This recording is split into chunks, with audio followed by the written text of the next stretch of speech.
Okay. tonight is a very unusual night because not only did we see a Toyota Crispa match, but we also saw two players from both quintets vying for individual season honors.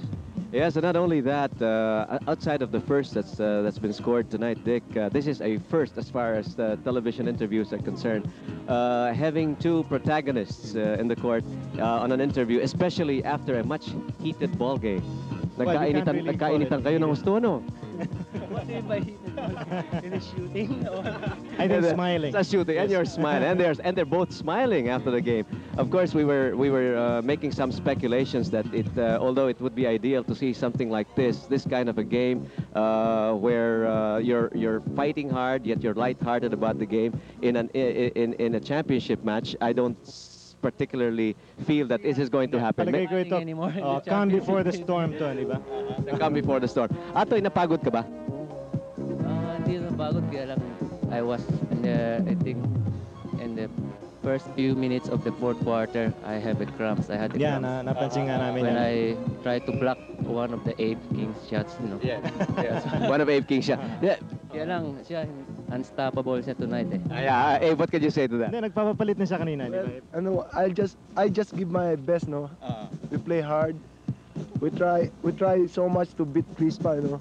Even we're Without Ramon Bernal even Monin Francis is injured. And as long as we have the opportunity to beat them, we should beat them. Alam mo, go ka ng go, Abe. Namumuta tuloy isang kasama namin dito, si Sal Martin. Natatandaan mo, sinabi niya minsan na, alam mo si Abe, dapat wag na mag-i-score eh. Dahil nung maalat na maalat yung laro mo, ha, conforme ka doon. Dapat nagre-rebound ka kasi wala nagre-rebound noon eh. Ha, nag-i-score, you were trying to make baskets, but it was not going in. Ano? extraordinary hot tonight. Tonight. Mataas ang Oh, percentage ni Abe ngayon. hanggang sa sumabog daw yung karburador niya. Ano pa rin? Sige lang. Oh. Tumutok yung karburador eh. Tumutok yung Overheat. Overheat, huh? 60 points. That's a lot of points. This is your season high and you've never made Career anything high like to, palagay ko, Abe, no? career high mo ito, no? Career high. 60 points. Maski siguro sa one-on-one sa backyard, hindi ka may score ng 60 points, ano? Hindi, I think this nakiscore was na. also my career high. All my season, the PBA. What about you? 50 also. My season high. Si Ate, kung hindi lang na cramps, palagay ko he would have broken the old record of 51-2, no? Yeah. Bakbakan. Pero mukhang nag-assist ka na lang towards the closing minutes. I saw all my teammates, they want also to score. That's why, you know, I just give them. Team man, no? Team manship na. So, Pero Atoy, si Abe King naman, pinagbibigyan ka talaga ng mga teammates mo. Alam nila that you were going for the record, no? Napansin na medyo hatyata ng konti. That's right, oo. Pero Yung Abe, mga gabing ganyan, ha? Abe, nagpapapalit ka na kanina. Medyo sinesenya sa muna si Port Acuña. Ano nangyari? Bakit? Nga, gusto nila padagdagan pa eh. Ano pumutok yung karburador mo? Gusto mo, time out ka na muna sana. O ano sabi ni Fort sa'yo? Kapag mga ganun ba, medyo namamagod na yung player, ano ba nangyayari sa, sumenyas ka sa coach, ano ba sinasabi sa'yo ng coach para bumalik ka? Well, in this particular instance, what did Fort? Carp to beat carp. That's why they were able to feel it again. Naging coach na usapan, ano? Karera na yata yung nag-uusap. Atoy, you look extra happy tonight. Alam mo, napuna namin the past 3 or 4 games. Medyo parang hindi si Atoy ko. Ano nangyari ngayon? Bakit medyo masaya-masaya ka? Kumindat ka pa. Sinabi ko sa televiewers ko, sa mga televiewers, medyo maganda yung kindat mo.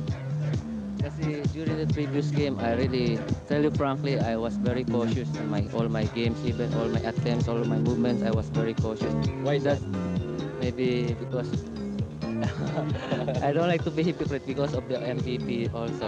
Yeah, well, Somewhat it's affected me because I tried to catch up in the the standings. assists and the rebounds, but really, unfortunately, Lalong sumabog Yeah. dahil sa conscious ka.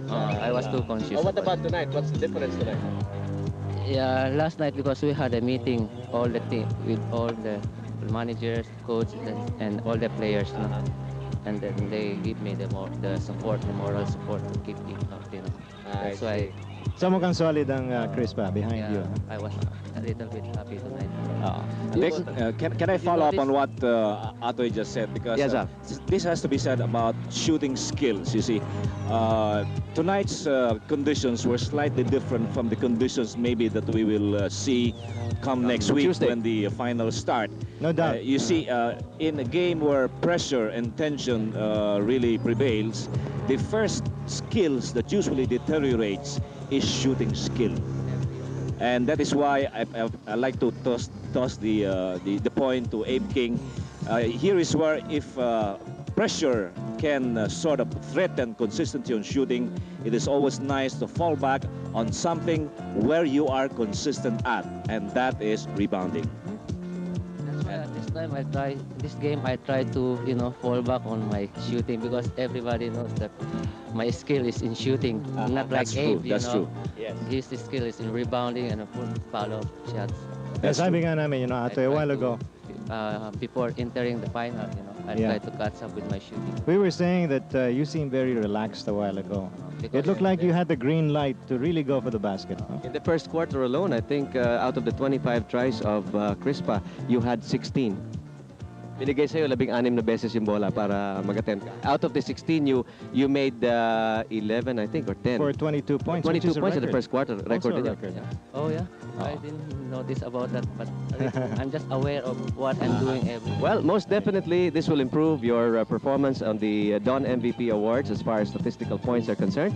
And your fans, as usual, especially the ones coming from Pasig, will again go solid behind you as far as the Don. Ikaw yata nagsisigarilyo no? Puro raw sa Pasig. Yung mga to. Speaking Anyway, of that race, Emmy, I think Abe King now will be the yes, first he will move up who also. will come into the picture. He's because of number his 9 right performance now on tonight. statistical points, but I'm sure he will be able to nudge out Manansala. He would either be number 8 or number 7, even moving out Tuadles after your performance tonight. And I don't know what you're going to do with the MVP award money in case you make it, but I'm sure Atoy Ko has something planned out already. Magpapatayo na ho ng bahay. He's got it spent already, di ba? Hindi pa, Hindi hindi pa ba? pa, hindi pa. Magpapatayo daw siya ng bahay at gusto na makalagay sa tahimik. Yung medyo paminsan-minsan na lang ang labas. Saka before to close this, I think we have to. Okay, medyo delikado na, no? Congratulate Abe for Sige. the high. Okay, in closing, again, congrats, Congratulations. Abe King. And Atoy, Abe. congratulations for your 50 points, another season high too for you. And we hope that you continue with this kind of a performance next week. Salamat sa mga fans. Okay. Okay. Thank you. Let's pause for these reminders.